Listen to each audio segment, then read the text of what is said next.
నమస్తే అండి. నేను మీ Jayalakshmi. Welcome to Satya creations A to Z.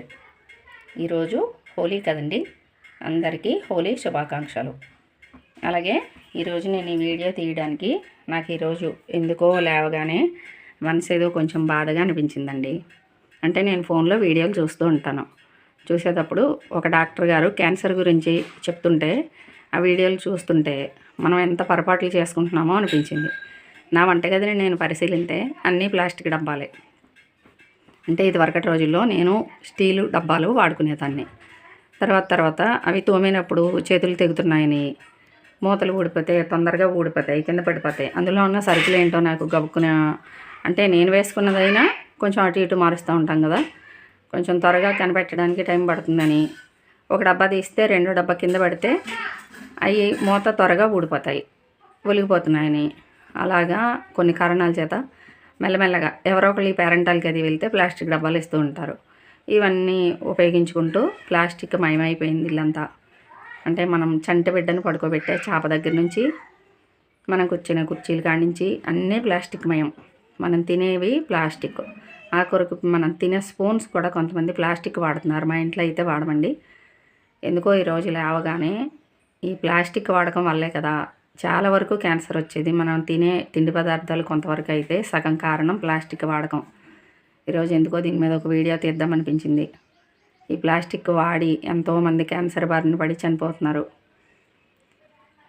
అలా ఆ ఫ్యామిలీ మెంబర్స్ని దూరమైన వాళ్ళ బాధని గుర్తు చేసుకుంటే చాలా బాధాకరంగా ఉంటుంది.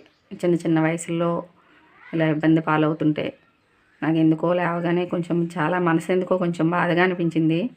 అందుకే ఈరోజే నేను నిర్ణయించుకున్నాను నా ఇంట్లో ఉన్న ప్లాస్టిక్ డబ్బాలన్నీ బయట పడేయాలని. ఇలా ఇంత నిండా ప్లాస్టిక్ డబ్బాలు కదా, నేను స్టీల్ డబ్బాలు వాడుకుంటాను ఇక్కడి నుంచి.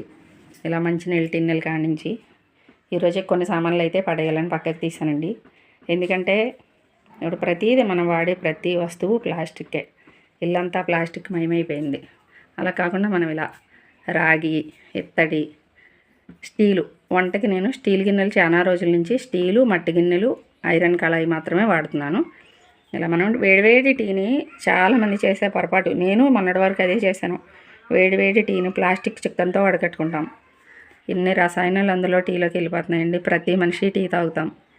మన చేతితో మనమే విషయం తాగుతున్నాం. మన ప్రాణాలను మనమే బలి చేసుకుంటున్నాం కదా.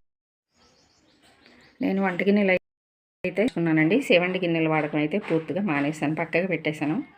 ఏదైనా అత్యవసర పరిస్థితుల్లో అందులో ఏమైనా కొన్ని తీసినా చాలా వరకు వాడకం తగ్గించేశాను. అంటే ఒకేసారి మొత్తం మార్చేద్దామంటే అవ్వదు కదా, మెల్లమెల్లగా ఒక్కొక్కటి మార్చుకుంటూ ఇలా నేను వంట చేయడానికి కూడా ఇలా స్టీల్ గిన్నెలనే వాడుతున్నానండి. ఇలా మనం స్టీల్ గిన్నెల్లో కూడా శుభ్రంగా వండుకోవచ్చు. అలా కొంతలో కొంత మెల్లగా మార్పు అనేది రావాలి. అయితే మార్పు అనేది ఏదో ఒకరోజు మనం మొదలు పెడితే, అంటే పెద్దవాళ్ళు అంటారు కదా, 1000 అడుగుల దూరమైనా ఒక్క అడుగుతో మొదలు పెట్టొచ్చని. అలా ఎందుకో నాకు అనిపించి వీడియో చేయాలనిపించింది.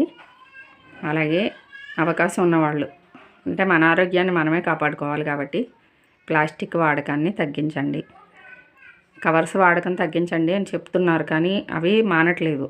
వాటికంటే ప్రమాదకరమైంది ప్లాస్టిక్ డబ్బాల వాడకం. అంటే ఒక ఐటెం ఏదైనా మనం డబ్బాలో పెట్టి అలా ఉంచేస్తే దాని స్మెల్ అనేది ప్లాస్టిక్ డబ్బా తీసుకుంటుంది. ఆ స్మెల్ మళ్ళీ వేరే దాంట్లోకి విడుదలవుతుంది. మనం టీ పొడి పోస్తున్నాం ప్లాస్టిక్ డబ్బాలో, టీ పొడి స్మెల్ ఆ డబ్బా తీసుకుంటుంది.